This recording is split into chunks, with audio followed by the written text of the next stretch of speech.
Kita berharap musiknya Mas Faris, lagu-lagunya itu ke anak-anak muda, Gen Z juga dapet.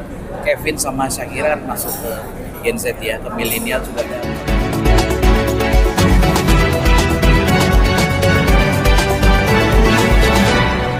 Iya, seperti teman-teman media ketahui, saya selama ini memang salah satu personal di industri yang begitu care, begitu sayang dengan musisi legend di Indonesia.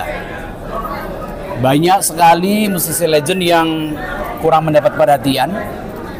Di Indonesia yang legend seperti Mas Faris itu ada Mas Faris, Mas Guru Soekarno, Mas Chrisye, Mas Yogi. Nah, kali ini kita ke Mas Faris. Kebetulan saya punya sahabat, sebenarnya kita udah lama kenalan sama Mas Ari Kuncoro. Pada saat kita ada session di itu ya di Icon Studio Live itu kok punya pemikiran yang sama gitu kan. Wah, ya udahlah kita angkat ke yang Mas Faris ini gitu. Meskipun pastinya Mas Faris juga ngomel, kok lagunya ini aja sih. Enggak juga kok, ada Cakrawala Senja, ada Hasrat Cita, ada Semusim yang enggak seperti biasanya. Biasanya kan harus ada Sakura, Barcelona dan sebagainya. Kalau dari saya itu, teman-teman, mungkin dari Mas Ari bisa nambahin. Monggo Mas. Habis ini Mas Faris. Intinya saya dan Mas Dino kita adalah semuanya penggemar Mas Faris RM, dan saya pengennya ada sesuatu yang bisa kita sumbangkan, terutama karya-karya Mas Faris untuk bangsa ini. Itu aja, terima kasih. Terima kasih. Assalamualaikum warahmatullahi wabarakatuh. Sebetulnya tahun 2023 tengah sampai 2024 ini memang saya merayakan 45 tahun dedikasi musikal Faris RM. Saya sebutkan dedikasi musikal. Dedikasi musikal itu bukan hanya berkarya gitu ya, tapi aku juga mengajar, aku juga menulis buku, aku juga berbagai macam hal lah ya, berbagai macam hal yang terkait musik pokoknya aku kerjain. Maka dedikasi musikal. Ini album ini menjadi bagian dari itu. Makanya namanya dalam rangka 45 tahun berkarya. Sepanjang tahun 2023-2024 itu memang berbagai macam aktivitas, pentas, diskusi musik, pengkajian atas karya-karya dilakukan oleh berbagai macam komunitas, berbagai macam festival, berbagai macam presentasi lah gitu. Contohnya ke Synchronize Festival tahun lalu 2023 yang menghadirkan dekade pertama Faris RM.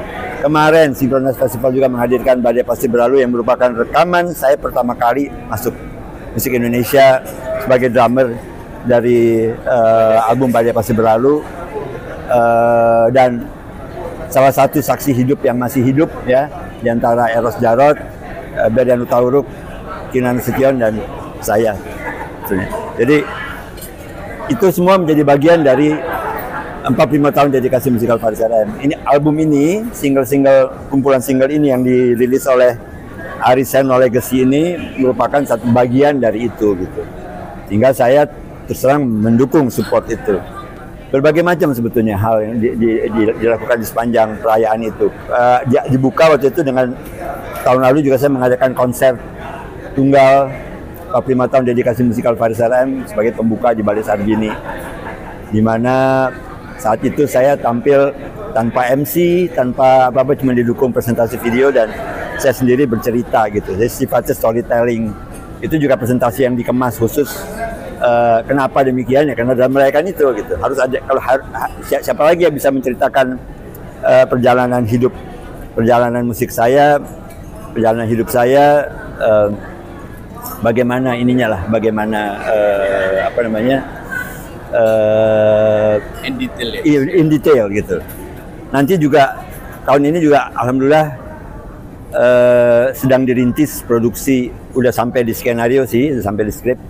Dirintis produksi Mahaka, Ponder Lab dan Netflix untuk menghadirkan film Faris RM dan serial ya, episode di Netflix ya, 30 episode. 3 season, 10 episode. Jadi itu semua menjadi bagian dari dari perayaan itu, dan saya bersyukur karena itu semua datang bukan dari saya gitu, tapi dari teman-teman yang menghargai, yang mengapresiasi perjuangan saya, kiprah sepak terjang saya dengan berbagai kendala, dengan berbagai perjalanan hidup baik dan buruk yang tidak pernah saya tutupi, tapi saya sadar itu merupakan bagian hidup sejarah yang nggak bisa dipungkiri, nggak bisa diingkari gitu. Makanya ketika bikin film pun juga saya bilang sama penulis skenario dan produser, saya bilang saya nggak mau yang baik-baiknya aja gitu. Saya mau diceritakan apa adanya, karena sejarah hidup manusia itu nggak bisa disembunyikan gitu. Jadi saya nggak mau bikin tulisan sejarah atau buku atau apapun tapi tidak menceritakan sebenar-benarnya gitu. Seperti di buku saya juga saya ceritakan gitu. Saya pernah di penjara di Cipinang kena narkoba, saya ceritain aja. Buat saya nggak jadi masalah karena buat saya itu anugerah tetap. Ada musibah dalam hidup. Dan hidup ini selalu anugerah karena Allah selalu memberikan yang terbaik. Ya, karena ada Mas Ari, enak sekarang bebannya nggak sendiri. Ya, dari masalah permodalan. Dibantu teman-teman komunitas juga. Terus pemilihan lagu juga dari tektokan sama Mas Ari. Tadi semusim nggak diterima sama komunitas, terlalu berat. Tapi kita buat ya Mas Ari, dan berharap lagunya juga bisa anak-anak muda sekarang bisa sih. Itu sih. Ini dalam bentuk CD kah atau bentuk emang konser? Oh iya, jadi gini, Mas Ari yang jelasin. Monggo Mas. Oh iya, jadi gini. Pertama kita akan ada satu eksklusif streaming di salah satu agregator selama 3 bulan. Ya. Terus yang kedua kita akan lepas ke semua DSP. Habis itu kemungkinan akan ada CD, dan di akhir tahun 2025 rencananya akan ada vinyl. Sebenarnya saya sudah menyelesaikan album baru, Naked Romance gitu. Tapi saya tahan dulu karena perayaan ini gitu. Terlalu banyak gitu loh. Terlalu banyak. Bahkan saya sama Mas Ari juga ada 2 produksi. Kami harus memilih-milih gitu, 3 dengan yang sama Mas Seno ini. Jadi saya bilang Mas Ari, oke, kita ngalah ke belakang. Naked Romance pun diproduksi oleh saya dan Mas Ari. Jadi kita ngalah dulu lah, apa-apa kok. Saya yakin musik saya nggak akan didahulukan gitu oleh musik lain gitu. Saya yakin ide saya nggak ketebak, yakin. Jadi saya mau ulur 2 tahun juga nggak apa-apa. Kalau aman. Ya, promonya udah disepakati bersama Mas Ari. Kita akan bikin 4 video musik, terus ada lagi 2 video musik lagi susulan. Terus kemungkinan kita akan bikin konser ya, Yoni ini promotornya. Itu aja. Oh, tahun depan. Tapi tahun ini kita akan rilis single by single. Aku sih puas aja, tentu aja ya, mendengarkan orang lain berinterpretasi dengan karya yang kita buat, itu pasti menyenangkan gitu, karena kita akan menemukan hal-hal yang tidak terpikir oleh kita gitu. Saya selalu suka gitu, dan sebagai pemusik saya bukanlah pemusik yang melarang-larang karya saya dinyanyikan orang lain. Saya justru semakin senang, semakin banyak orang nyanyiin karya saya makin senang, makin merasa terhormat, makin bersyukur bahwa karya saya bisa diinterpretasikan oleh banyak penyanyi lain, oleh banyak pemusik lain. Oke aja. Kita memang harus realistis gitu ya. Dan beruntungnya Mas Faris album ini dari yang senior kayak Arsya dan Rika, Elemen, tapi juga ada yang baru 14 tahun, Farel Parayoga. Jadi kita berharap musiknya Mas Faris, lagu-lagunya itu ke anak-anak muda, Gen Z juga dapet.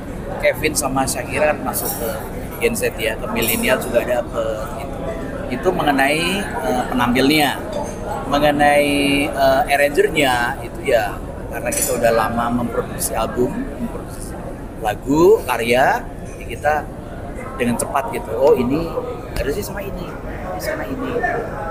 Itu di Sakura kan akan rilis single di tahun depan. Kita akan bikin satu event khusus nanti yang belum bisa diomongin gitu, nanti rencananya di Monas? Ya seperti saya bilang tadi gitu, buat saya sih selalu surprise saja gitu ya, artinya ada yang ya oke, gitu. Buat saya sih saya selalu senang gitu mendengar orang lain berinterpretasi dengan karya saya. Senang. Gimana teman-teman? Cukup?